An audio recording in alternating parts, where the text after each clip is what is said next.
Hello, everybody. You're very, very welcome to our event today, our panel on sports psychology in celebration of the work of Professor Aidan P. Moran. We're delighted to have a really excellent panel of guests with us today.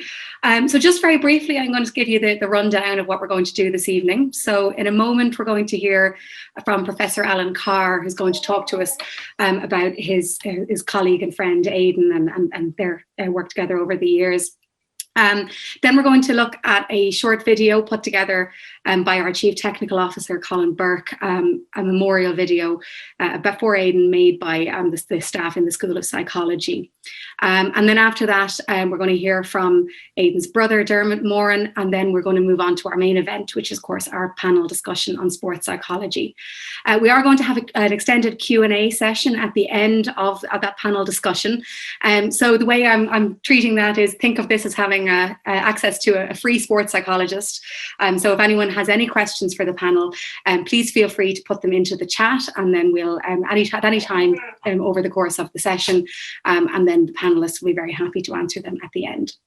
Okay, so without further ado, I'm going to hand you over now to Professor Alan Carr, who's going to kick things off for us. Thanks, Alan. Hello, really good to be here this evening, and a real honour. Thank you very much, Kira, for inviting me. So, Aidan Moran was a dear friend and colleague. We studied together at UCD between 1974 and 1978, and that was first as undergraduates and then as master's level postgraduates. Aidan was an outstanding student. He was intellectually brilliant, and he was remarkably modest about this, and he was also modest about his other talents as a sportsman and musician. He excelled at tennis, golf and soccer, and he played traditional Irish music on the tin whistle and flute. Aidan was awarded first-class honours and first place in the class for both his BA and his MA in psychology. Between 1978 and 1979, he worked as a research psychologist for FÁS in Dublin before taking up his first academic appointment as a lecturer in NUIG, or University College Galway as it was back then. While he was in Galway, he completed his PhD in cognitive psychology, and Professor Donald Broadbent, very famous international psychologist, acted as his external examiner. Aidan returned to UCD in 1985, and he made it his academic home for the next 35 years. He was director of the UCD Psychology Laboratory. He served as head of the Department of Psychology on 2 occasions, and he was awarded a personal chair in cognitive psychology in 2006. Aidan and I attended our first lectures in psychology together at UCD in 1974. There were well over 100 people in our first year lecture. However, only 25 of us were admitted to the honours psychology programme in second year. With Aidan, our small class did everything together. We attended lectures in the Newman building in Belfield together. We did our lab work together. We did our undergraduate projects together. We attended national conferences together, and we socialized together. I'm just going to have to move this over here to see if I can get to the next slide. And here's a photo of us on a walk around Howth Head in 1976. Those are happy days. We did our experimental research in Thornfield Laboratory. Thornfield Labs were based in an old mansion across the road from RTE. It was this old mansion that gave its name to the Thornfield Lab Manual, which you can see on the screen. This is the book that Aidan wrote in the 1980s when he returned to UCD from Galway to take up a position as director of the UCD Psychology Laboratories. Aidan revolutionised the way experimental psychology was taught at UCD. He developed a rigorous system for teaching undergraduates how to use the scientific method and how to use up-to-date psychological equipment to investigate psychological phenomena. The Thornfield Manual gives detailed guidance on how to do a series of experiments to learn the basics of how to do experimental psychology. It's been revised regularly since its first edition in the 1980s. The Thornfield Manual and Aidan's organisation of the UCD undergraduate labs was one of his first major contributions to psychology in Ireland. the system which Aidan pioneered opened the door for UCD psychology graduates to be highly competitive when applying for admission to postgraduate psychology programs at international centres of excellence. To this day, Aidan's Thornfield Manual is still used as a central resource in guiding the way we teach experimental psychology at UCD.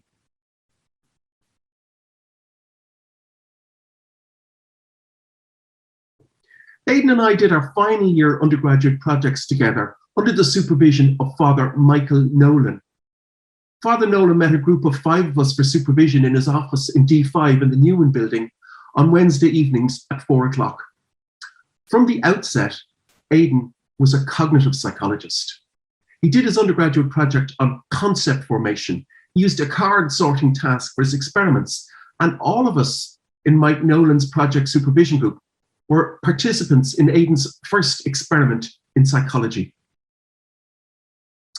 Aidan's interest in cognitive psychology deepened as his career progressed. He was a leading thinker on theoretical and conceptual issues regarding the process of attention, concentration, thinking and reasoning, decision-making and memory, imagery, mental practice, and skilled behavior. His biggest contribution to cognitive psychology was in the area of imagery. The slide shows his last paper on this topic in Frontiers in Psychology, published on the 3rd of March in 2020. His theoretical and empirical work on motor imagery will continue to have a major academic impact around the world for many years to come.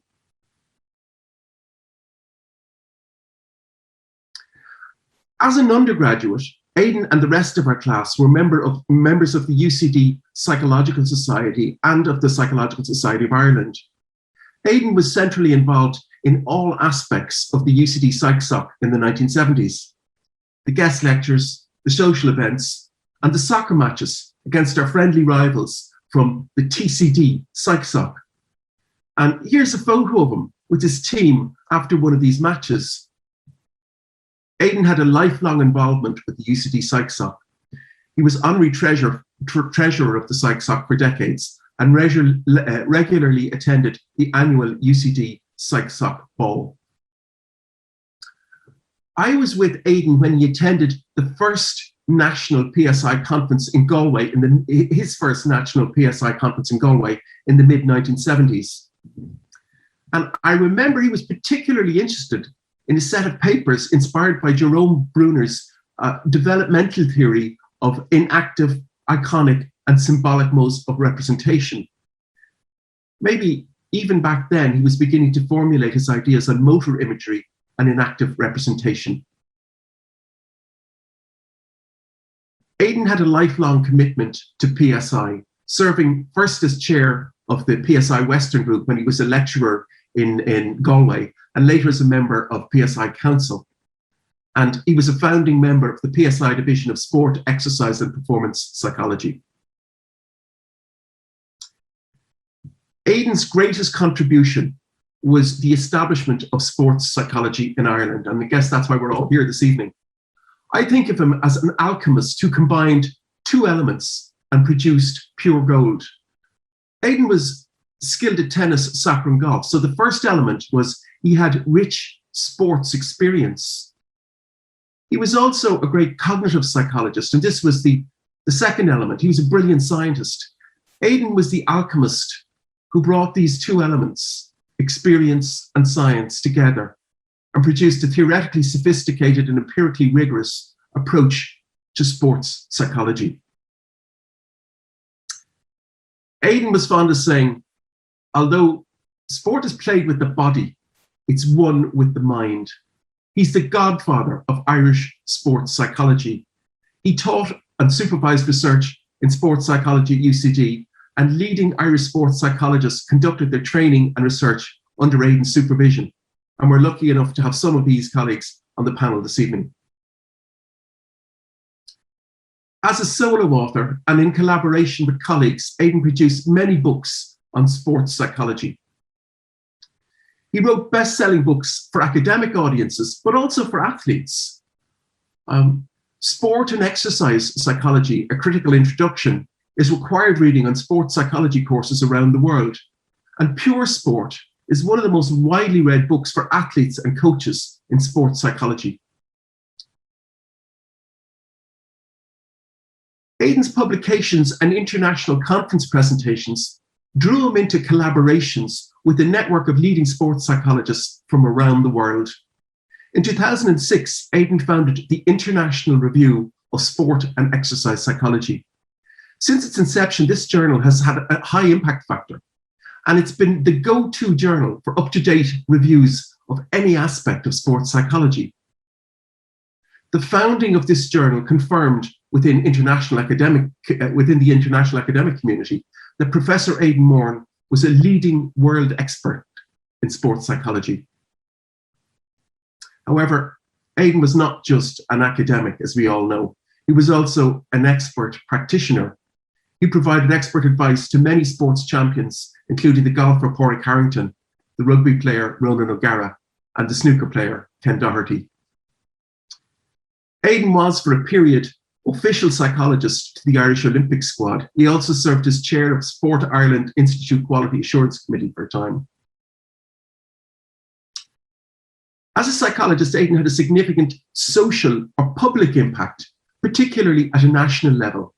He published books and audiobooks for a general readership on how to use the insights from cognitive psychology to assist the process of learning at university, or how to concentrate under pressure in business and sports environments.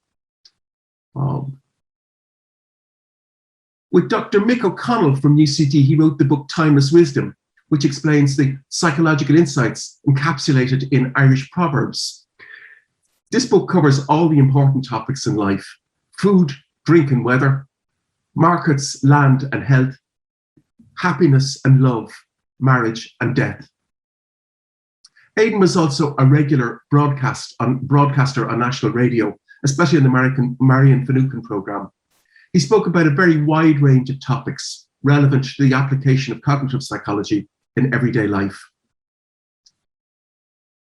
Aidan won a lot of well-deserved awards. He received these in recognition for his many contributions to psychology, and his awards included a Fulbright Scholarship, the University of Florida Stevens International Research Award, the Psychological Society of Ireland Special Merit Award, the British Psychological Society Distinguished Contribution Award for his research in cognitive and sports psychology.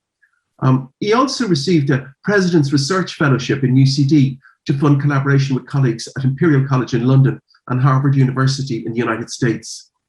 And he was a Fellow of the British and Irish Psychological Societies and the Association for Psychological Science in North America. Aidan and my ways parted at the end of the 1970s when he left for Galway and I emigrated to Canada and then to the UK. However, when I met Aidan for coffee in Ashton's in the summer of 1992, he encouraged me to apply for a job in UCD. I'll always be extremely grateful to Aidan for his encouragement of me back then. This brought us together again, our offices side by side in UCD. We celebrated the 25th anniversary of our BA graduation together at a class reunion in 2002. We worked together shoulder to shoulder for 28 years in UCD until his death last year. At a personal level, Aidan was an outstanding colleague and a great friend, thoughtful and witty, generous and kind. All who knew Aidan know that this is as much part of his legacy as his extraordinary contribution to psychology in Ireland and around the world. Aidan enriched the lives of many people, and to celebrate this, Colin Burke has edited the following memorial video, which we're going to look at. This is a collage of colleagues' memories of Aidan and reflections on his life and work.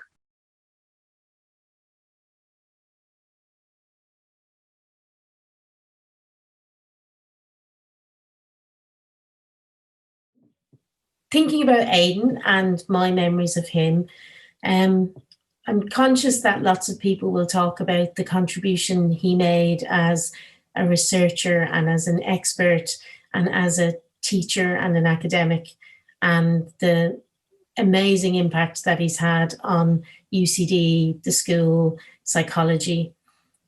But actually, for me, I can't help but think about the massive impact that Aidan had on individual students, on individual colleagues. And I'm count myself blessed to have been both of those.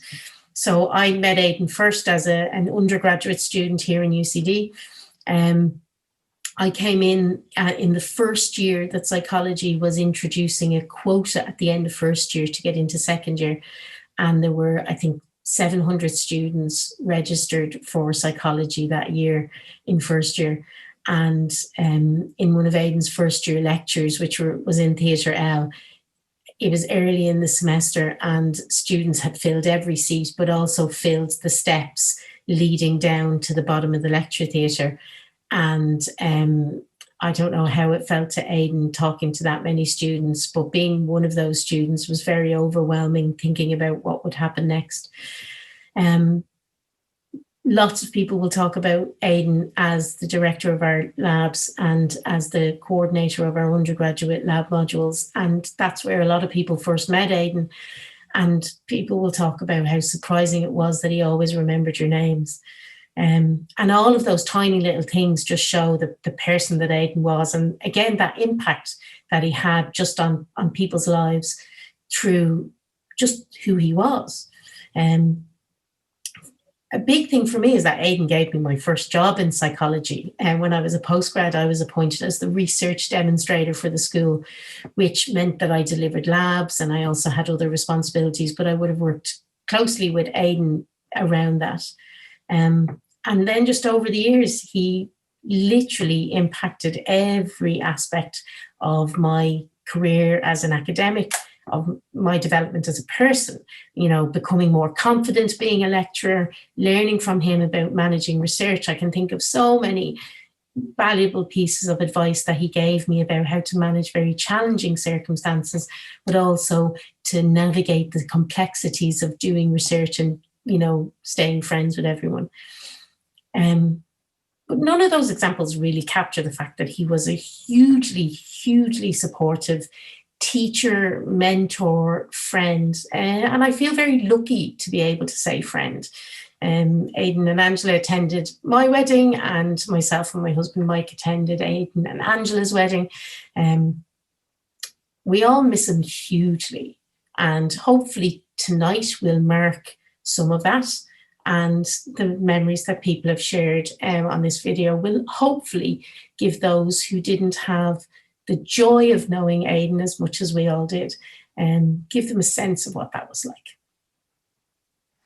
My first memory of Aidan was when I was a Leaving Cert student, and he was on RTE with Ray Darcy, giving tips to students on how to improve their exam performance. And then when I was on the undergraduate course in UCD, I was thrilled. It was like I had this celebrity lecturer, and all the undergraduate students really loved Aidan. And over the years in my undergraduate program, then we got to know him so well, and we all loved him so much. And one of my favorite memories of Aidan is that on the last day of lectures, 100 of us in one of the theatres in Newman building, he brought the entire class for tea and coffee over in the restaurant. And it was such a lovely and strange thing, but a lovely way to end our degree, where, there's a whole queue of us up to the till while Aidan stood there paying for these teas and coffees so that we could all have a chance to say goodbye.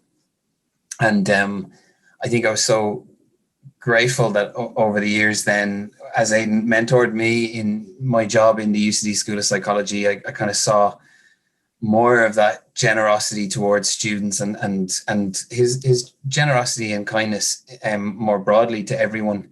And so, I mean, we all miss him so much, and we didn't have that chance to say goodbye this time. But I do fondly remember the way he worked and his dedication to those students, and I genuinely try and emulate that now in my work going forward. And so I'm so grateful that that I've been able to learn from him and carry that forward. So Thanks. My name is Christine Linehan, and Aidan was a former colleague of mine in the UCD School of Psychology. It's hard to believe it's 1 year on since we lost Aidan. He was an absolutely wonderful colleague and a gentleman to his fingertips. So my condolences to his family and my thanks to Aidan for many, many years of being a wonderful colleague. Aidan was a fantastic colleague and just an all-round lovely man. But I think the thing that I remember most about him and that kind of comes to mind when I think about him is just how genuinely interested he was in other people's lives and paying a close attention and listening to what other people told him and really taking it in. And you'd see that with his colleagues, but also with his students. And I kind of was constantly struck whenever we'd go to the psych ball and all of the students would be lining up to meet Aidan, and he knew all of them. He remembered all of their names. He knew what they were doing, and they were just so thrilled. They loved him so much, and they were just so delighted that he remembered them and that he was able to tell something about, oh, I remember you used to sit in the second row, and he would remember these details about them. And I think it just showed so much how he was so invested in human beings and in other people, and that he was just such a kind person at the bottom of it all. And we all really, really miss him. I was lucky enough to be Aidan's colleague for 4 years, and my abiding memory of him is just the complete respect with which he treated everyone, no matter how junior they were to him. I think this really leaves a lasting legacy. It provides a template for others of how they should behave once you reach the pinnacle of your career. He loved the human connection in the workplace. Whenever there was a knock on my office door at the end of the day, I knew it would be followed by Aidan poking his head round in his high-vis jacket with his bike helmet under his arm. He really just embodied collegiality and the supportive culture that we still have and hopefully will continue to have within our school is in such a large part down to him. Thanks, Aidan.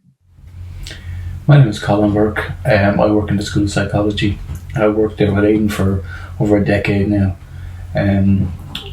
Initially when I started working with Aidan, it was from a technical perspective. We'd worked on a lot of Toby eye tracking projects together, and got to know him very well. So, as time went on, his visits to my office were mainly from a technical support point of view, but then as the years went on, they became more social. I think in the last few years it was just primarily social. He is the definition of a gentleman, true and true, and I think everyone who knows him or knew him would agree with that 100%.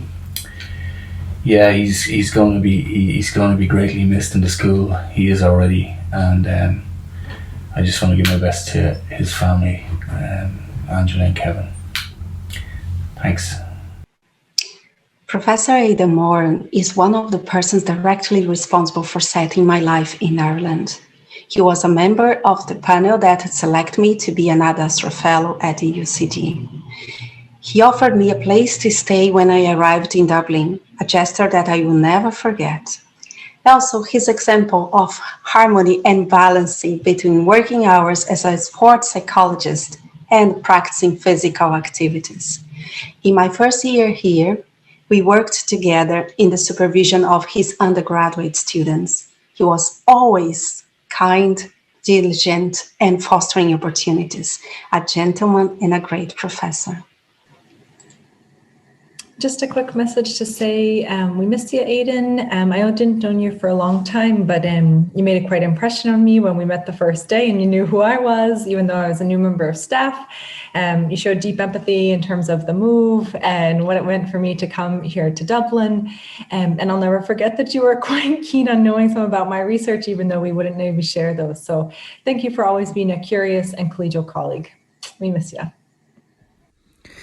Hi, Mick O'Connell, School of Psychology, UCD. There's one thing I wanted to note in relation to Aidan, something that is not always noticed, but that apart from his great sense of humour, he also had a great sense of humility, a characteristic you often find in great scientists and researchers.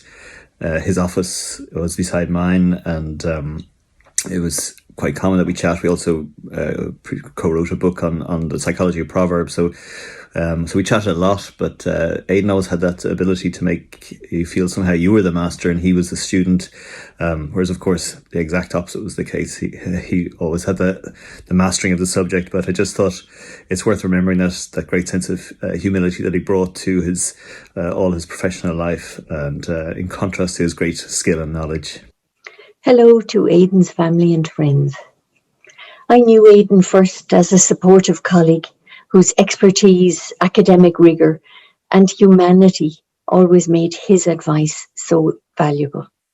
In more recent years, he became a personal friend whose experience on the cancer journey was an enormous support. He's greatly missed. Ar yesh day go raibh anam dílis.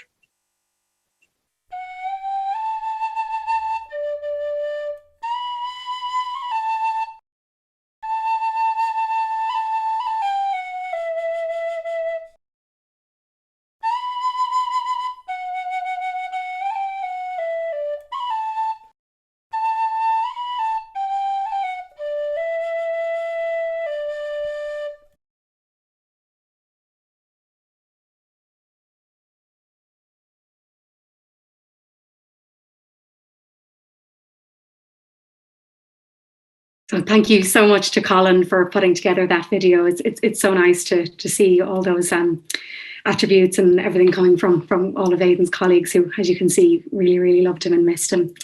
Okay, so next I'm going to hand over to Aidan's brother, Dermot Moran, who's going to speak for a few moments on behalf of the Moran family.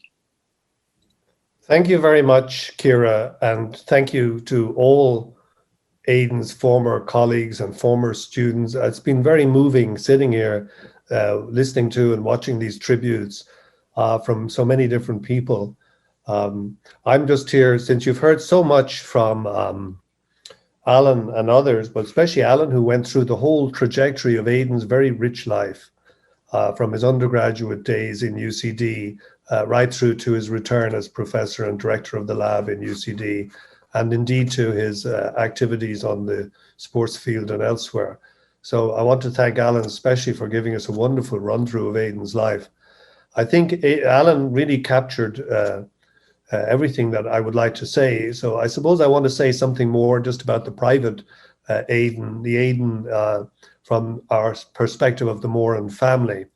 And here I'm very conscious that I'm just talking on behalf of the Morans, that is my brother Kieran and my sister Patricia and Angela's and Aidan's wife Angela and their son Kevin, as well as my own children, Katie, who went on to be a psychologist, just finished a PhD in psychology, Owen Moran, who's studying sports, and Hannah, who's a physiotherapist, my children, and of course Aidan's beloved late nephew Tristan, Kieran's son, who died tragically in 1999.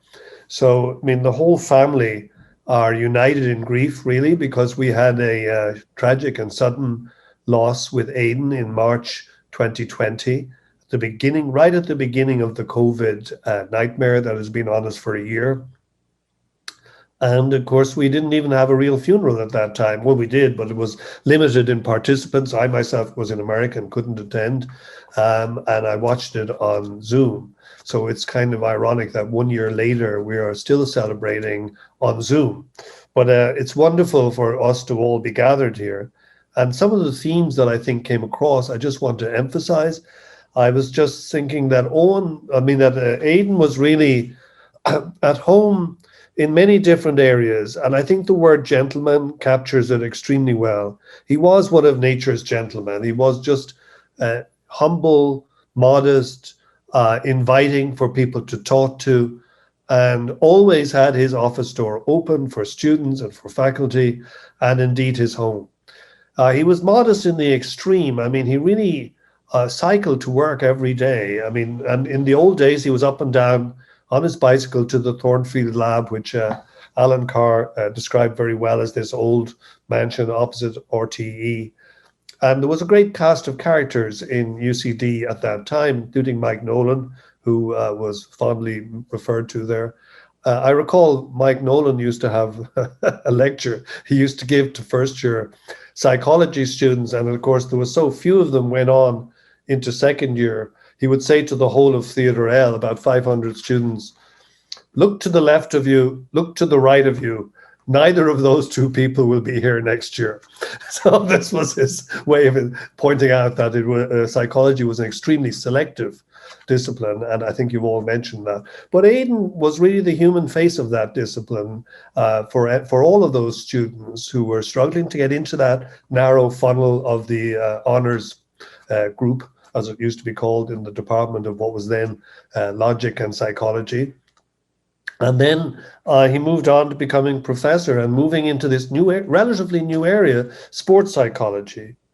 But at home, Aidan was a very private person. You know, I shared a bedroom with him as a child, and we had lots of common interests, but I never knew how much he was involved in sports and in music until much later. People would come up and tell me that he had won tennis competitions or golfing competitions, or that he was playing music and that he was actually involved in various folk club groups and so on. I never really knew about it. He was extremely modest, and he kept much of that privately to himself. He really was a home bird. You know, he loved being at home. He loved Dublin. He loved Stillorgan, where we grew up. He moved to a house around the corner from our family home. And he certainly loved being with Angela and their son, Kevin. He was so proud of Kevin, and he really has done wonders to develop, Kevin into the beautiful, blossoming boy that he is today. I'm grief-stricken every time I think of Aidan. None of us got a chance to say goodbye. But on the other hand, I don't think he would have liked that. Aidan was someone who cycled up to the Beacon to do his chemotherapy. He never gave in at any point to the rigors of the regime that he was put through.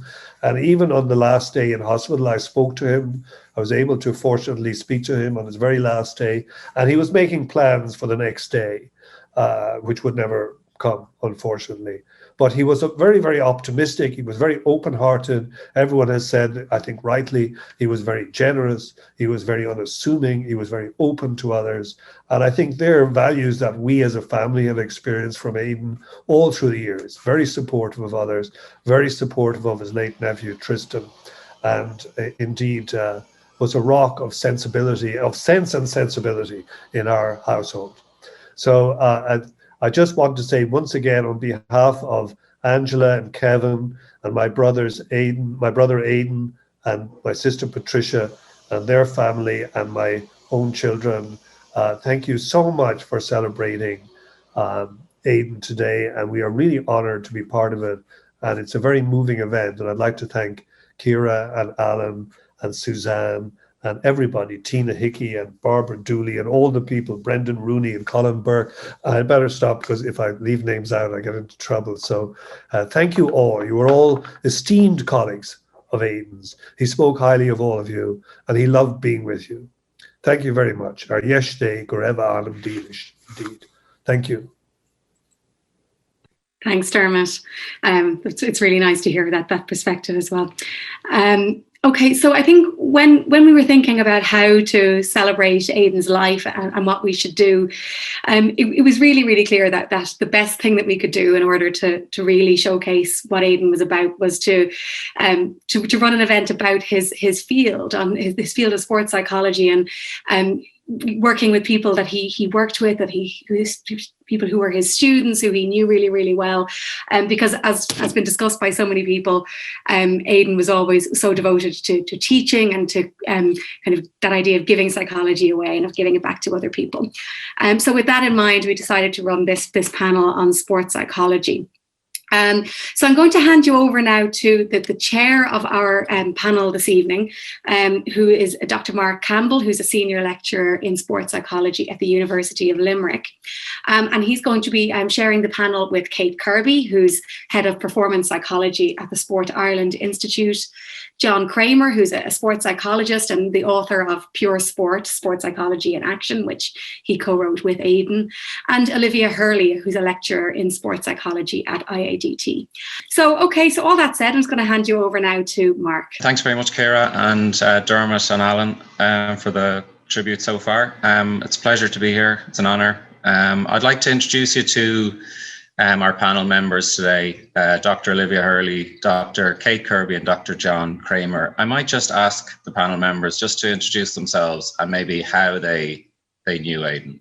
So my day job at the moment is the lead psychologist at the Institute of Sport, and I'm also the head of psychology for the Irish team going to the Tokyo Olympics later this year.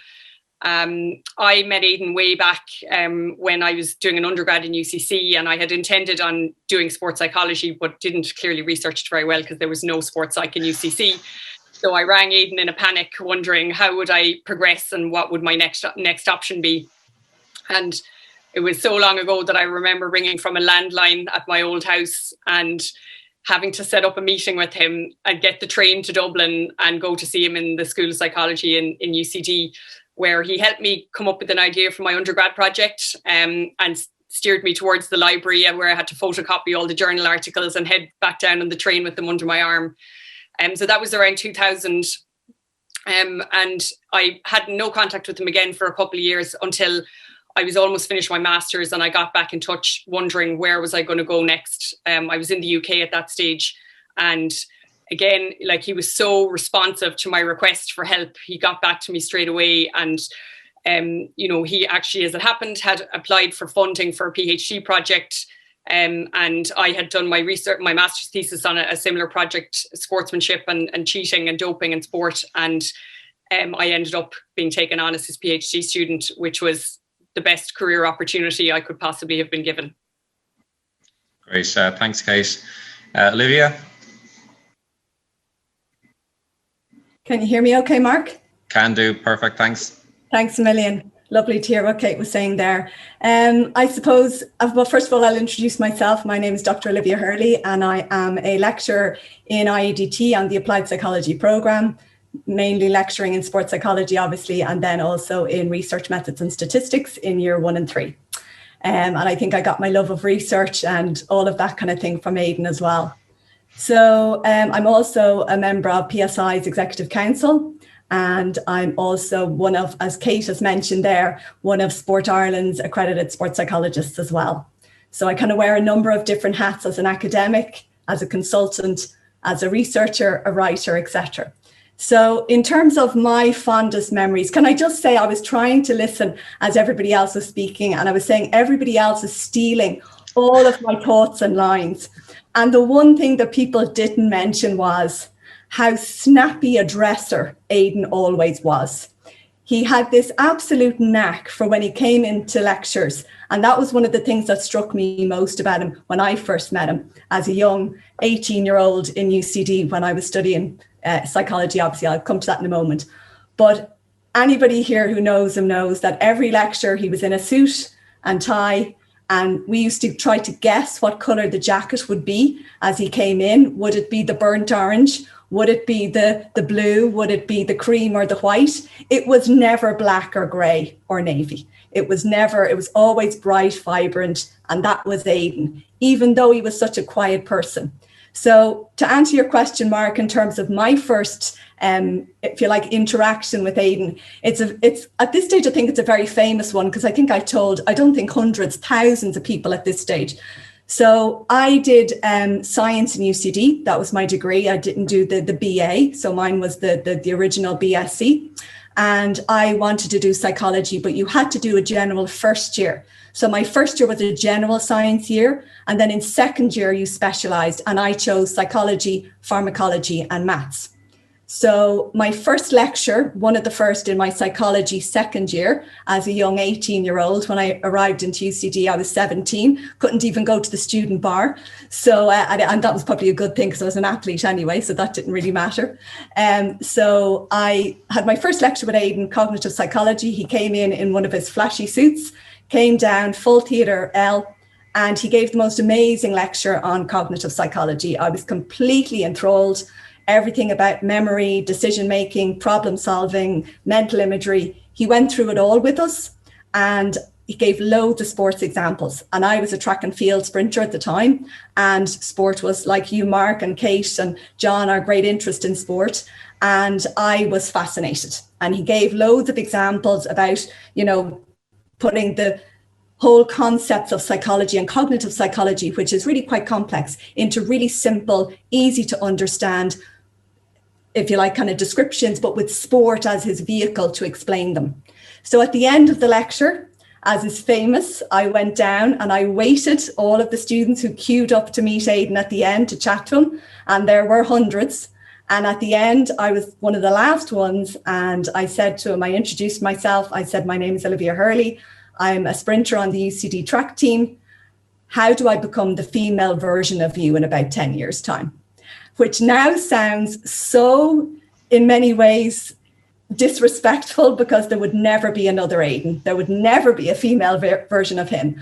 But he totally knew where I was coming from, and he literally took me under his wing. So he followed my track career as well as my psychology career. He guided me, took me under his wing. I did my BSc with him, my thesis. I did my master's in UCD with him, and I did my PhD in psychology of sport injuries with him. So people asked me, would you go abroad to do your postgrad? I said, why would I go abroad when I have the best right here in UCD? So that's my first memory and interaction with Aidan, and it's a very special one. That's great. Thank you very much, Olivia. We might move on to John now. John, you might introduce yourself on your first meeting with Aidan, if you can remember. It's going back quite a while. You're a long-time collaborator. Thanks, Mark. It's actually so far in the past. I actually have no idea when we first met. It always seems that he was always there. I moved to Belfast in 1980, got a job at Queen's, and was there for the next 30 odd years. It's extraordinary when Alan was describing Aidan's career, how much in parallel it was with my own. I got a job at Queen's. I got involved in sports psychology in the late 80s. And I think I must have met Aidan fairly soon after that. I think as people have been talking, and especially Kate and Olivia there, it starts to dawn on me why it seemed to be that we seem to work quite well together. I think it's a bit of the old yin and yang. All the good things that people are talking about, those are the things I'm very weak at. So he was good at the motor skills, at the tennis, at the golf. I was a rugby player. I would sometimes be a bit rough and ready. Nobody has ever called me a flashy dresser, but it just seemed to be that we clicked and we started writing together from quite early on. But when I say together, we would be writing in collaboration with one another, but would just look over each other's work and generally wouldn't have much to say. In terms of abiding memories for me, it would be all of the meetings that we had, which were always such fun. I've heard so many people there describing their interaction with Aidan. My primary interactions with Aidan would have been over a lunch, over a coffee, and just chatting about gossip and who's doing what and all that sort of thing. And business took up a very small portion of those meetings. But I look back on them with just such incredible fondness.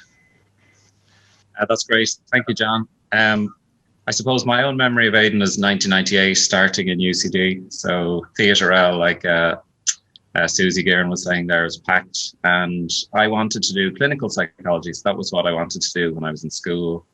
And it took about 3 or 4 lectures of Aidan's to win me over to cognitive psychology, and later, I suppose, cognitive sports psychology. He was a really inspirational lecturer, I think, and he would, draw you in at the start of the class. He always had really up-to-date, relevant research, and it was just so attractive and so appealing at the time that, I suppose 3 or 4 lectures into first year, I knew that, clinical psychology wasn't for me, and I was now going down this road of research or cognitive sports psychology. So that's my first memory of him, I suppose. And since then, I guess all of us on the panel here have been lucky enough to work closely with him. And, Aidan was my supervisor for my undergraduate thesis and my PhD, and the same for some of the other members here. But I'm conscious that we want to celebrate Aidan's work as well and kind of illuminate the man a bit. So I just want to start with a few fun facts, and we might do a quick whip round of the panel. I'll just start. I think Aidan had one of the most eccentric music collections I've ever seen. He had records piled high in one of his rooms, probably pre-Angela, collected pre-Angela. He had everyone from William Shatner there to some of the most random musical acts you've ever heard of, and we got a great laugh out of that when we got invited around to the house around Christmas time and things like that. And he loved Alan Partridge as well. He was a massive comedy fan, and he was, he'd remember quotes and he'd quote them back to you. So there's my my two fun facts. So we might do a quick whip around of fun facts there. Kate? My two are, the first is that Aidan had the most organised mind of anyone I know, but the most disorganised desktop. He had 5,000 icons on that desktop, and I don't know how he ever found anything. And I suspect Colin may have been roped in at times to help him relocate lost items.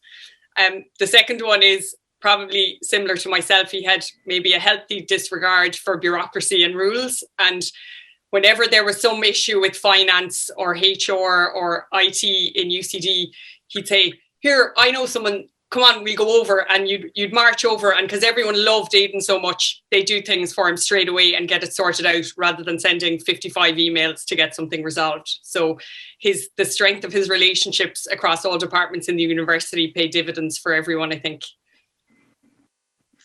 Brilliant, thanks, Kate. Olivia? This is a tricky one for me because I'm not sure now I know too much about it. I think probably tying in a little bit with what you said, Mark, is that people might not know, but I think with his sporting kind of astuteness and his motor skills, he was an incredible dancer. He would dance you off the dance floor at a PSI post-conference, dance off in terms of after the dinner and things like that, or at the PSI ball. But two I did think of were he was, in many ways, people have said unflappable. The only time I would ever see him get stressed was when it came to technology.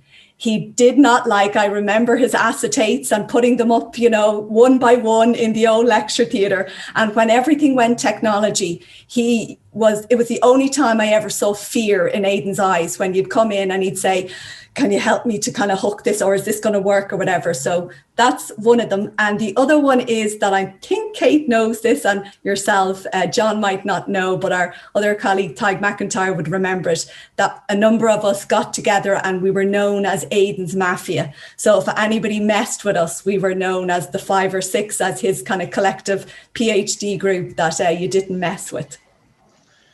Very good. Thanks for that, Olivia. John? Well, I'm not going to disclose too much into trouble, but suffice it to say, I think the word fun is the one that immediately just springs to mind. That meetings with him always ended up being fun.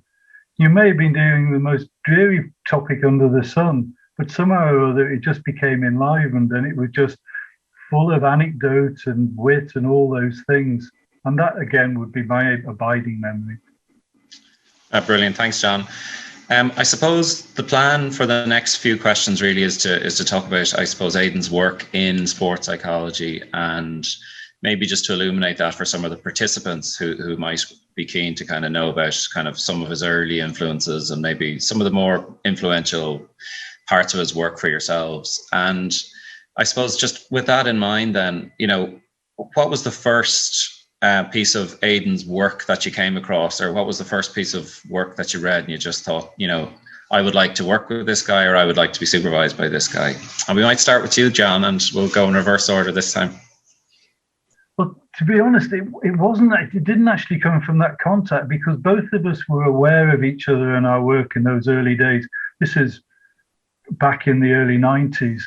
And it was then about how we could combine our separate skills and our separate areas of knowledge together in writing projects.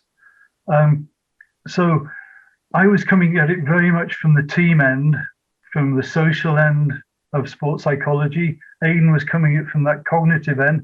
Both of us, through our teaching, had to delve into those other areas, but certainly wouldn't regard ourselves as experts. And I think that's why that coming together seemed to work quite well. that there was that complementary nature of those two sides.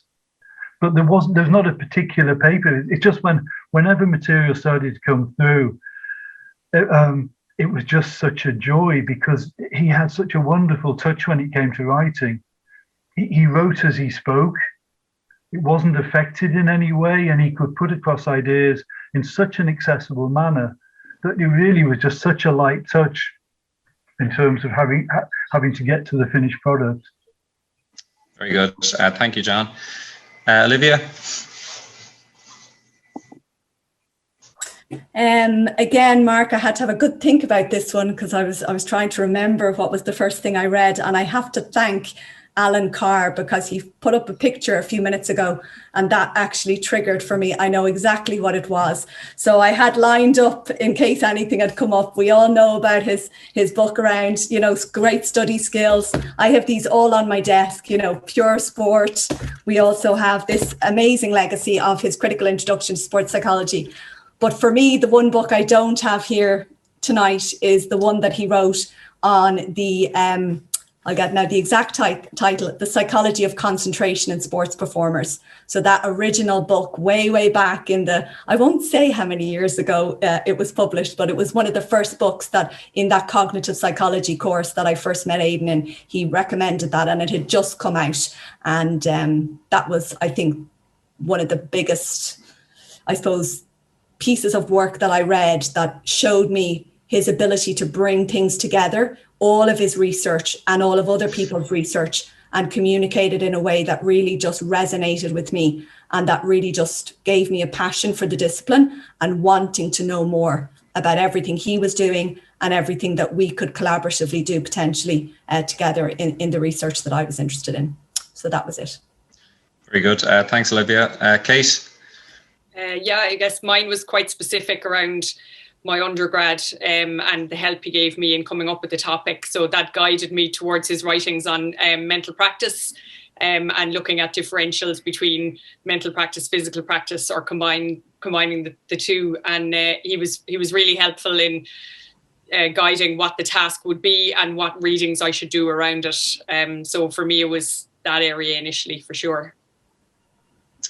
Very good. Thanks for that. For me, I suppose it was two things. Just like Olivia said, it was I started in 98. I think 1996, The Psychology of Concentration in Sports Performers came out. So that was Aidan's kind of first big foray into sport, I suppose, in one way.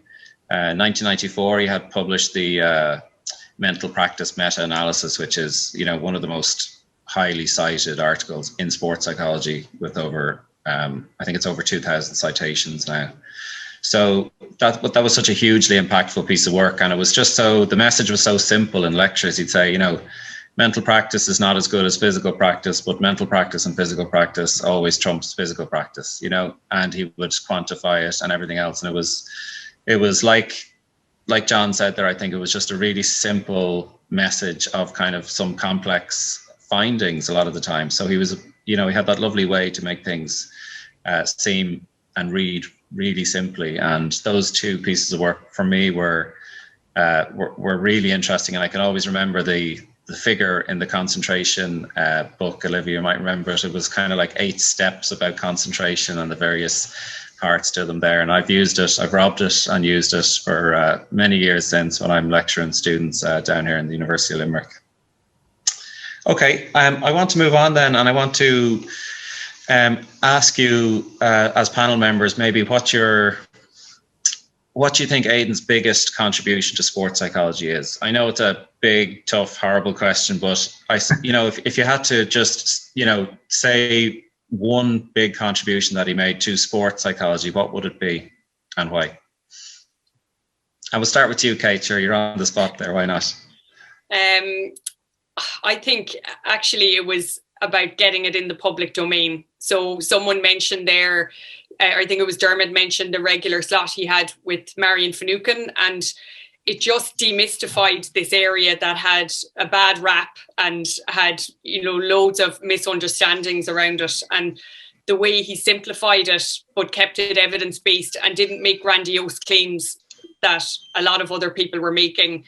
For me, that was the thing, that he made it something that people started to respect because he was so respectable. Brilliant. Thanks very much.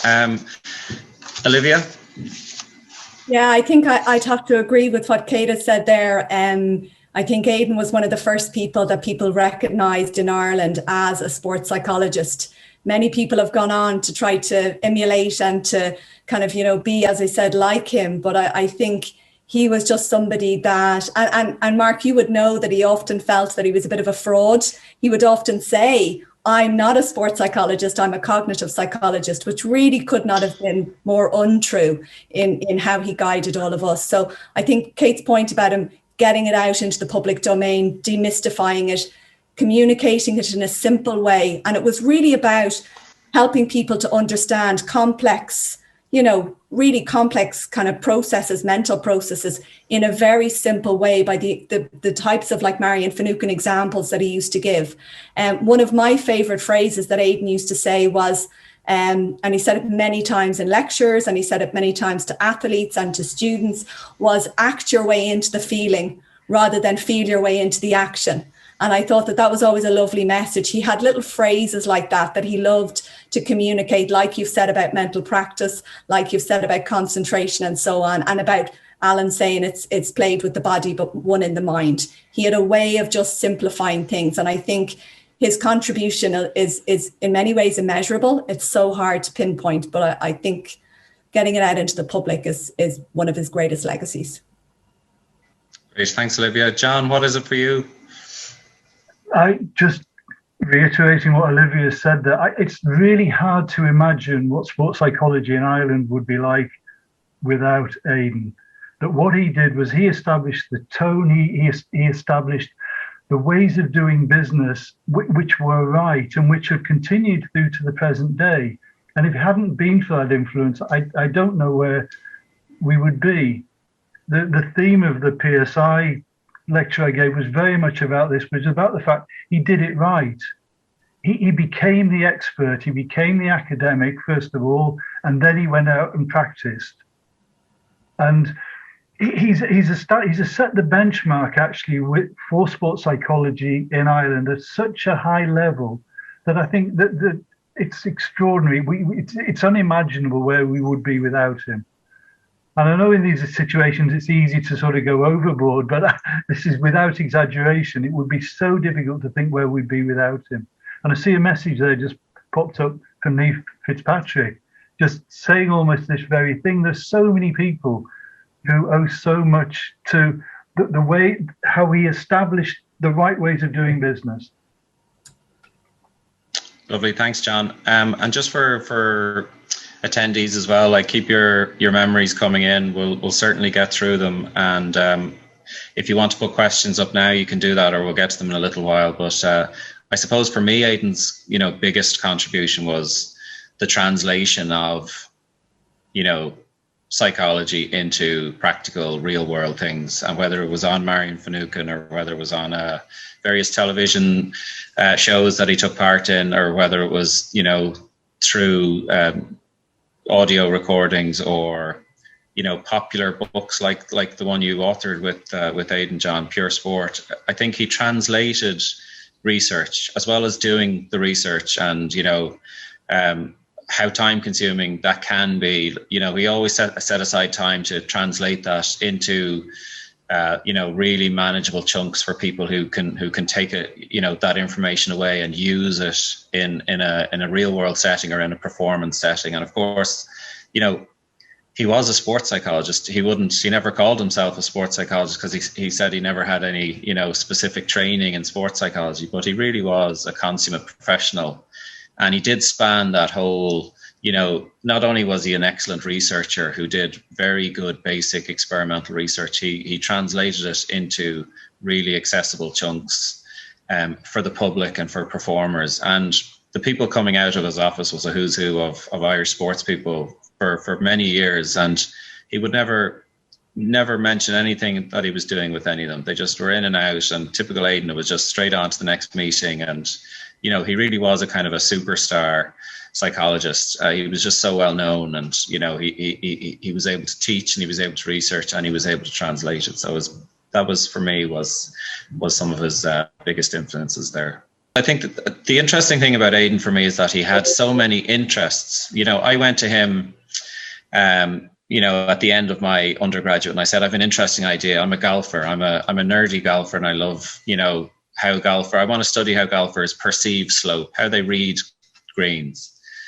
And in very typical Aidan fashion, he said, okay, you know, go off there and do a little bit of research around it, have a little think about it, come back to me with, you know, what you think the mechanism might be, or what you think the processes that are going on there, and let's have a look at it. And I did. I came back with 5 pages of, you know, probably god-awful research, and he just was so interested in novel, interesting ideas. They really did it for him. And he took on people for PhDs who just had an original idea, and he just supported that idea because he liked that kind of journey that people would go on. And for me, that was a really kind of interesting part to him. But so on that, I want to ask the panel, what do you think Aidan's topic was? What do you think the topic that did it for him the most was? Because I think I'm going to get 3 or 4 different answers here now. All right, Kate. I definitely felt like a bit of an outsider in not being in the cognitive side of sports psychology. So I always felt like that was his baby, like the mental imagery, your stuff on the green reading, the eye tracking. And I kind of felt like I wasn't quite sciencey enough, looking more around personality. So yeah, for me, it was definitely the cognitive and concentration and attention side of things. Thanks, Kate. Olivia? I think, again, for me, Mark, I would agree with Kate. I did my PhD in psychology of sport injuries, which again was where Aidan took a bit of a gamble on me, because he said it was a very, very new area at the time. And I was trying to get some funding for it. And I remember him encouraging me to go through the Irish Research Council for Humanities and Social Sciences. I remember it so well.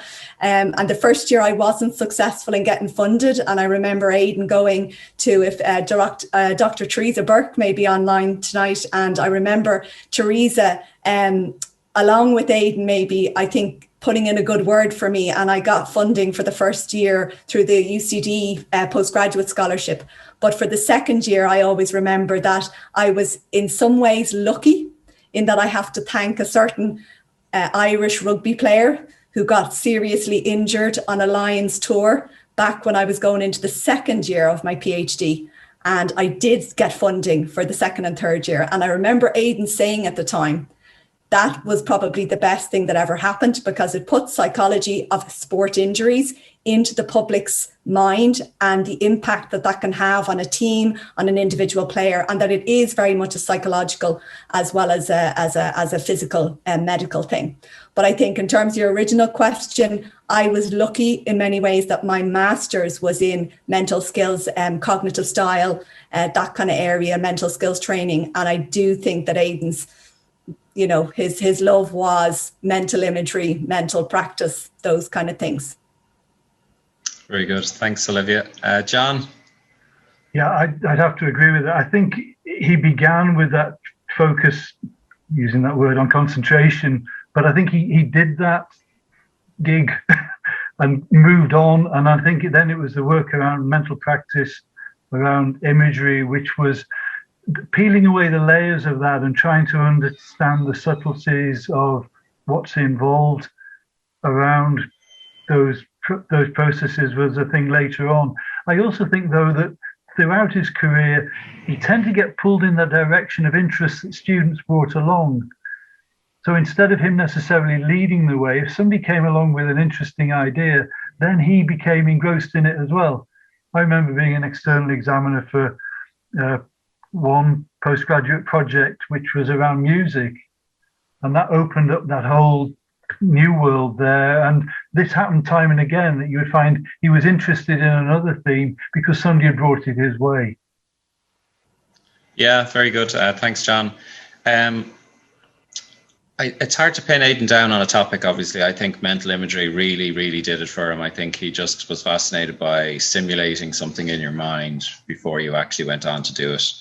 I think that was the real thing which got him up in the mornings. But he published in mindfulness and flow, like you say there, musicians, field dependence, independence, Japanese linguists, memories, capacities and things like that from working with colleagues. And, you know, when you look at the people he's published with, he has over 100 co-authors, you know, from every walk of life, every discipline. You know, he really was a consummate professional for working with people. But the topic that really got him out of bed, I think, was mental imagery and later kind of motor imagery. And, you know, if you look at his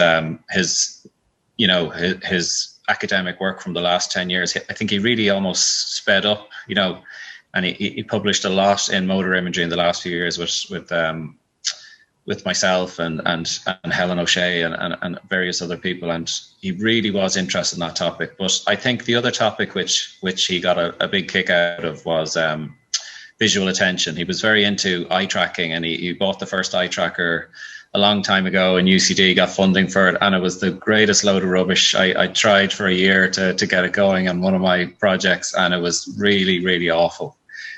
He had absolutely no idea how to work it. So poor Colin and Andrew and formerly John had to, go into that eye tracking lab and get it going all the time. But he got a real kick out of visual attention, and I think that really interested him in latter years, because he loved the link back to Daniel Kahneman. Daniel Kahneman's work in the 60s was in pupil dilation and how the pupil dilates to cognitive or attentional effort. And Aidan loved the fact that modern day eye trackers could measure pupil dilation really seamlessly. And you'll notice in the last 10 or 15 years, he published lots of pupilometry papers about attentional effort and cognitive effort deployed during, sporting or expertise related tasks. So he really wanted to know about the mechanisms and the processes that underlied expertise, because he did love expertise. And Anders Ericsson came over to visit him in UCD, and all these big heavy hitters in some of these areas. I just saw a query in here. I might actually just get to it because it was quite an interesting one from Brendan here, and I might just put it to the panel. And it was that, do you have any examples of advice that Aidan gave you, maybe as you started working independently, or lessons from him that you remember putting into practice? We might start with Olivia. I suppose I would be so grateful to Aidan, because my role as an academic, as an actual lecturer, was thanks to Aidan. I think when I started off, even when I went into my master's, Aidan, as soon as I kind of really was getting to the end of that, Aidan started recommending, when he couldn't do something, he would recommend you to take on board some of the teaching that he couldn't do. And I remember, at that time, you're a very young, postgraduate student, as Mark, you said, and Kate, you haven't developed that sense of self-belief, that sense of self-confidence, And I remember two things that he did. One was he always said, give them something to take away with them. So when I used to prepare my lectures, Aidan was, somebody described to me recently that Aidan was one of those people, he was a giver. And that's so true. He gave great lectures. He gave great lecture notes. He gave great advice and support. So that point where he said, always give them something to take away with them at the end of a class, at the end of a lesson. And it was like kind of the reading list, the notes, etc. So I really took that on board. And that was a really kind of big thing for me. The second thing was, he knew that I was pretty apprehensive and a bit nervous when I started off. And he and I did a presentation together in DCU very kind of soon after I'd started my PhD. And he had said to me, look, I've got invited to do this, and I'd like you to come along, present your PhD, your psychology of sport injuries, study the parts that you've already gathered some data on, and I'll present the first slide or two, and I'd like you to come in at that point. And I remember it was my first big conference, and I was terrified. And Aidan gave me a great tip. And I said to him, I don't know what to do with my hands. And I'm, people, the way that they look at you, and are they getting it? Are they not? And he said, remember, you know your study better than anybody else in that room. And all you're doing is trying to communicate what you know, which is more than they do, about your study. And he said, the other thing is, I'm going to give you this. And it was the old-fashioned pointers that you used to pull out, not the laser ones that we now point at the screen, one of the old-fashioned pointers. So I got up on slide number 3 and I pulled out the pointer, and he had said, point at where you want them to look and at what you want to communicate. Of course, using his psychology, you know, if you like, astuteness to know that if I was focusing on all of that, I was not focusing on the butterflies, the fact that I was shaking a bit, the fact that I was worried about people, you know, had they perceived my work or my voice or whatever. And I was lethal with the pointer. It went in every direction, but it gave me a real focus. And it was an amazing experience. I sat down, the buzz that I got afterwards, it went great.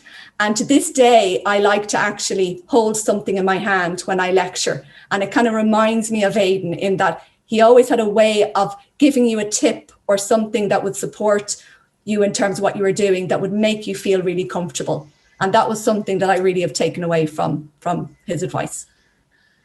That's great. Thanks for that, Olivia. And thanks everyone for sending in your memories there. There's a lovely stream coming in there. I'm reading them as we go. Kate, how about you? Any tips or advice that stick with you that Aidan conferred? Yeah, I think like Olivia said, when I was starting out and I was really unsure of myself and what I had to offer, and I kind of knew I was going to go down the applied route more so than the academic route. And it was rare enough that jobs ever came up in that area. And I applied for one and I didn't even get an interview, and I was just gutted. And it went to someone who didn't even have a proper qualification as a sports psychologist. And I remember talking to Aidan about it, and he said, I've been doing this for so long. These people come and go, the flash in the pan, celebrity sports, supposed sports psychologists. He said, just you've done things the right way. You have the right qualifications. And if you do it, you know, in a genuine fashion, you'll get your break and you'll make a career. And it just really reassured me that there wasn't any need to try and be someone I wasn't, or make claims that I wasn't comfortable making in order to push my way into a job. Just to go or do the right thing slowly and things would come. Very good. Thanks, Kate. How about you, John? Interesting question. I think one thing we used to talk about a lot was how to say no. But I don't think either of us ever got to the bottom of that one, because he certainly wasn't very good at saying no. One thing I did learn from him, just from working alongside him, was in terms of writing and that writing style, which was just about being natural and just letting it flow. I think somebody once said a long time ago, too many drafts quench the fire. And you got the impression with Aidan's writing that it wasn't gone over time. He just wrote, and there was that lovely flow to it. So that's one thing more than any I would take away.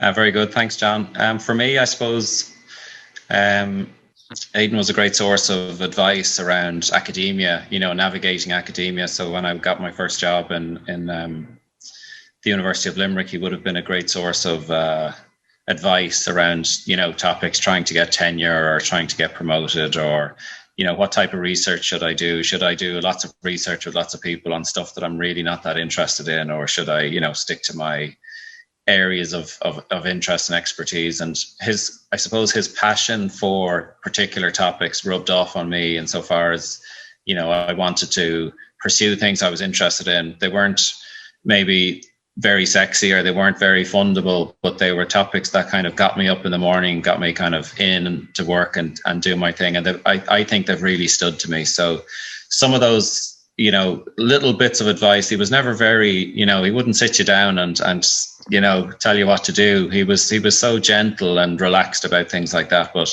you always kind of soaked up a bit of the messages from him. You know, I remember we were up in Queen's University in Belfast, actually, John, your neck of the woods, at the International Conference on Thinking. And we were, he had a keynote that day, and we attended another keynote later, and there was, the person giving it was a bit of a, you know, a bit of a personality in sports psychology, let's just say. And, you know, I was getting very irate, and afterwards we went for dinner and I was like, you know, that person was irritating or annoying or talking a lot of raw mate. And just the way Aidan handled it was so typically him, but it was a lovely lesson for me. It was just like a little bit like Olivia said, like these things come and go. Just do your own thing. You'll be fine. Like, don't let anything bother you. Just, you concentrate on doing good work or good science, and the rest will take care of itself. And for me, that's been a huge lesson, that I've learned from him, and not to get too caught up in particular fads or, I think the big thing about Aidan was he wasn't competitive. He was a superstar psychologist. He published, he was very media friendly and savvy and all those other things, but he wasn't competitive. He didn't want to get one over anyone. He was a lovely, somewhat rare breed in academia, because academia tends to breed, very, very competitive, step on your head type of people sometimes, who will just kind of try and get ahead of you in that kind of race. And Aidan wasn't that. So I was very, very grateful for that. Okay, I just want to move on then. I'm going to get to some of these questions now in a sec, but I want to just ask you guys about the current status of sports psychology in Ireland. Where you think sports psychology in Ireland is at the moment? Is it in a good spot? Is it in a bad spot? What needs to happen? What are the challenges? What are the opportunities? John, how about yourself? I was actually doing a lecture last night and was asked that very same question then as well. I think, to be honest, it's a bit of a curate's egg. At first glance, you could say things look quite rosy. There's some really good work going on. There's some great courses out there, and there's lots of opportunities for people to follow the right path. But the issue of regulation is one which still, I think, bedevils the area, as it's done throughout its history, where you still occasionally hear these horror stories of people working along with teams and individuals, and sometimes it scares the horses a little bit. So I think there's a need to continue to be vigilant, to make sure that the sorts of principles that Aidan implicitly worked to should never disappear from view, to make sure that route of becoming the expert before you go out and practice is so critical, and having that confidence to be able to appear that you're not expert when you actually are is something that he had in spades. Brilliant. Thank you, John. Olivia, how about yourself? I think, I'd like to just, I suppose, echo what John has said. I think there is definitely a positive move towards recognising that sports psychology in Ireland, while it has made great strides, we do still need more courses in postgraduate training, more supervision of students once they've graduated from master's programs. I know Kate is doing some great work in Sport Ireland in terms of allowing people to take that pathway and become accredited through Sport Ireland. I think there needs to be more of a public communication of, as Aidan has said to you, Mark, and I remember that particular conference. I was also at that particular talk and that particular event. And he always said, go about your business quietly, and these things will always just work themselves out, and stay true to yourself. And I think that that's so important for all of us working in the area. But a little like Kate said earlier, Aidan was not afraid to speak up and say what had to be said when it needed to be said. And I think now, in his honour and memory, there's an onus and responsibility on many of us who are, having gone through the training and the accreditation, that we encourage the students and the sports psychologists of the future to follow the same pathways and the same rigorous qualifications and training in order to be in a best position, as John said, not to scare the public in terms of being the right people, and, as John also said, appearing not expert when actually, and that even that word doesn't sit comfortably, I'm sure, with John or Kate or myself or yourself. We're never expert. You're always learning, as Aidan always said, but it's to be able to kind of, I suppose, continue Aidan's memory by staying true to the discipline and bringing it forward. And I think the work of CORU and PSI alongside Sport Ireland and other bodies, that we need to keep that in our minds as things move forward in hopefully a positive way. Great. Thanks, Olivia. Kate, how about you? Yeah, I think it's in a very different place than where it was when I started working with Aidan more than 15 years ago. The demand for sports psychology is there, and it's there from levels below just elite level, where it historically would have sat. There's loads of demand across all levels of sport and exercise even now. But there's also been massive strides in the education side of things. Like, you guys have done a really good job in putting good standards around teaching, but the supervision of graduates and having a sort of structured mentorship is a real problem. So there are so many great, bright graduates out there, but getting a foothold in the industry and having a supervisor is really important for them to develop as practitioners. And I feel really lucky that I had Aidan to fill that role for me, even though that's not really what he signed up for. He signed up as an academic supervisor, but I had him as a career progression supervisor as well. And most people aren't as lucky as I was, or as the rest of us were, to have had that guiding hand. So that needs to exist in a structured form, and the protection of the term also is vital in the progression and of the industry, and to be taken seriously. But one good upshot of COVID, if there is any, that I've seen, is that finally sports psychology is on an equal footing and in more demand than the physical sports sciences at long last. Very good. Thanks for that, Kate. There's some interesting questions coming in. I will get to them. I suppose just from my point of view, the big challenge for sports psychology in Ireland at the moment is work experience, is mentorship, is people like yourself, Kate, taking on people. And, I think there needs to be some sort of funding or resource around that, so people can actually get, applied experience that under some sort of mentorship scheme that's actually, systematic and isn't so ad hoc as it is at the moment. And that's a big one for me, because, we run a master's down in UL and we give students good teaching and good academic side of it, but we can't give them any practical experience. It's all kind of hypothetical scenario-based stuff. And it's just probably not enough. If you look at other successful courses in other disciplines and other sciences, they give people those practical kind of skills. So that's that for me. Okay. What advice would you give what advice would the panelists give aspiring sports psychologists? So I suppose in a sentence or two, what advice would you give aspiring sports psychologists, Kate?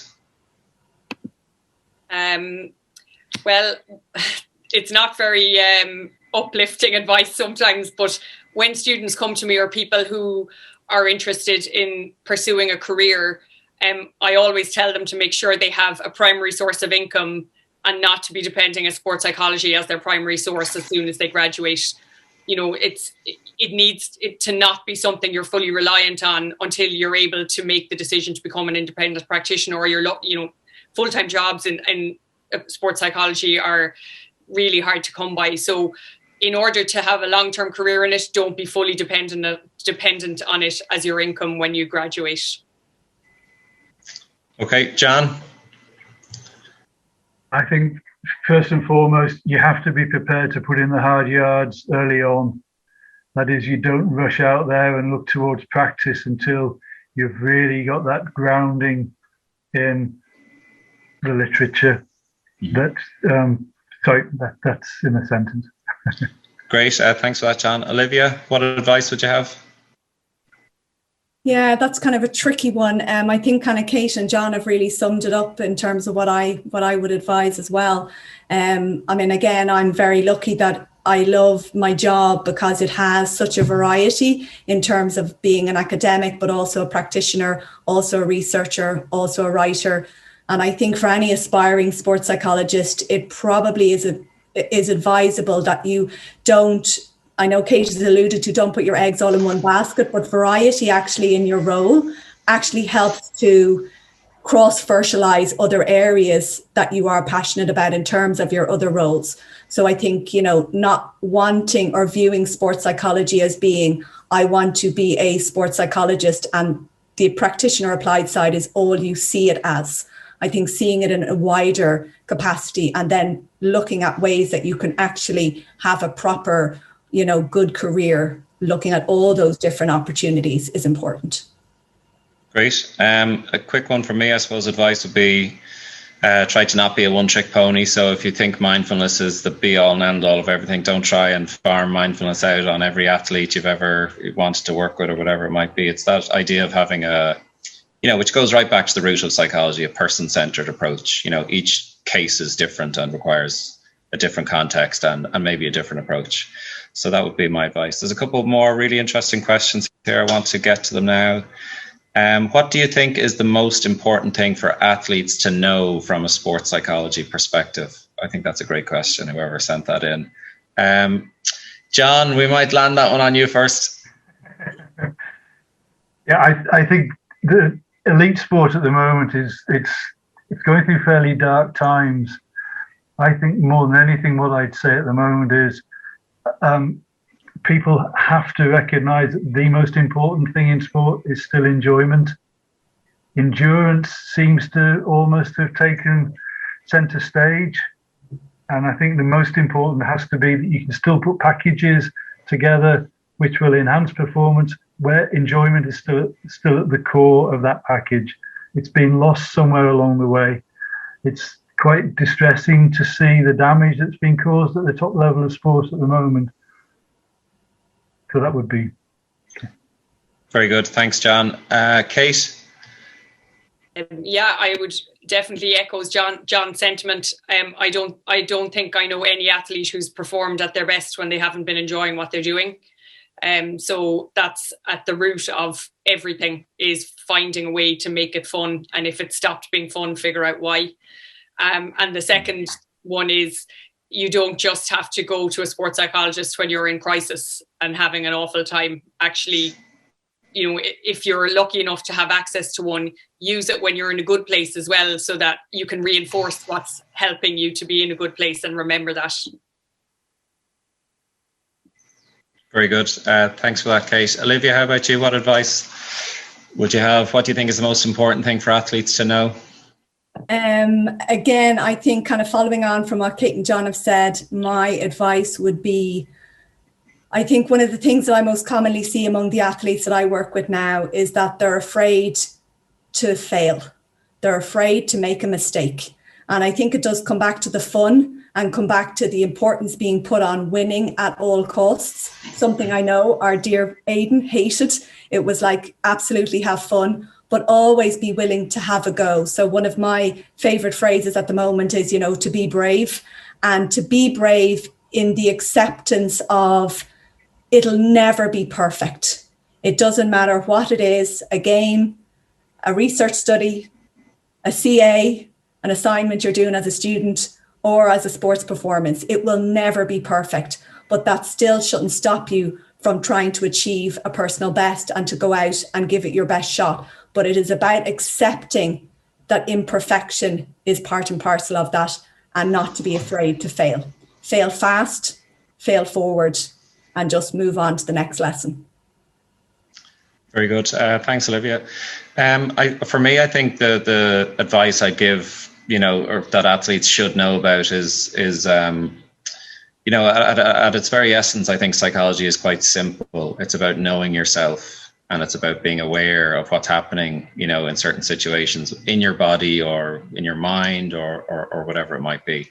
And I would think that as a sports psychologist, one of the best things you can do is make people more aware, which isn't necessarily always a really positive thing, or it's not necessarily very positive to begin with, but increasing that idea of awareness means that people can then do something about, how they're feeling or how they're thinking or how they're behaving. So that would be a little bit of advice I'd give to a performer. Okay, I just want to move on. Keith, hi Keith, you've got a nice question here. Message for the panel: do you see a time when there will be applied full-time roles or jobs for people in sports psychology in Ireland? What will it take for this to happen, and what sort of time frame would you see this happening in? So quite a lot in there. I think there is some full-time roles. We can look at Kate there, but we would love more, I think. most definitely. But we might start with you, Kate. And do you see a time when there will be more full-time roles, or do you think it's, like you said earlier, it's a little bit constrained? I think a few things will have to change. I think we make the mistake in Irish sport of funding people when they've already reached a high level, and they get services thrown at them when they're adult athletes. When in fact, if we invested the resource into them when they're development athletes, they'd have really good habits and would need much less support by the time they're grown up. So that's the first thing, is sports psychology and other sports sciences need to be embedded at development level, not just at the pointy end of the triangle. The second one is, if you look at our biggest sport in the country, GAA, sports psychology is very unregulated in that industry. And although it's very widely accepted and used, which is a really good starting point for us, there needs to be centralized regulation around the minimum standards, recruitment practices, relevant qualifications, and ideally a mentorship pathway, that county psychologists could give to psychologists working at minor level and underage level. So for me, across Olympic sport and the GAA, and I guess rugby and soccer, it's embedding at development level, and that's where the roles will come from, not at the pointy senior professional end. Great, thanks for that, Kate. Olivia? Yeah, I completely agree with Kate. I think there's a lot more awareness of sports psychology and the benefits of using a practitioner to work alongside your team, but it is very unregulated. It's unfortunate. I remember Aidan always saying, kind of be aware of the gurus working in your area, and just being accepting of the fact that as time moves on, more people will become aware of the discipline and what it's all about.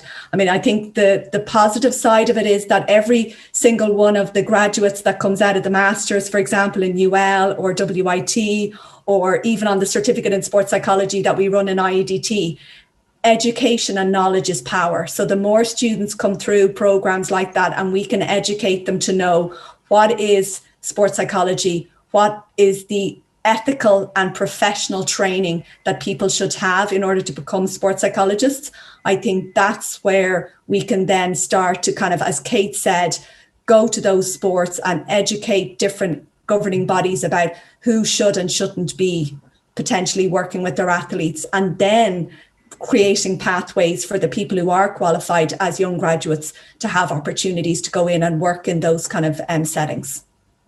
Great, thanks, Olivia. John, have you anything further to add? I think that Kate and Olivia have covered a lot of what I would have contributed to as well. I do think something that also needs to be borne in mind is the discipline that underpins all of this psychology, which is not a discipline founded on consensus, but on diversity, different ways of doing business. So I would fully advocate the need for a resource pool which is regulated to some degree, but within which diversity is allowed to flourish. And the sorts of needs that different athletes will have in different sports should look upon that pool as something that they can dip into in a way that suits them.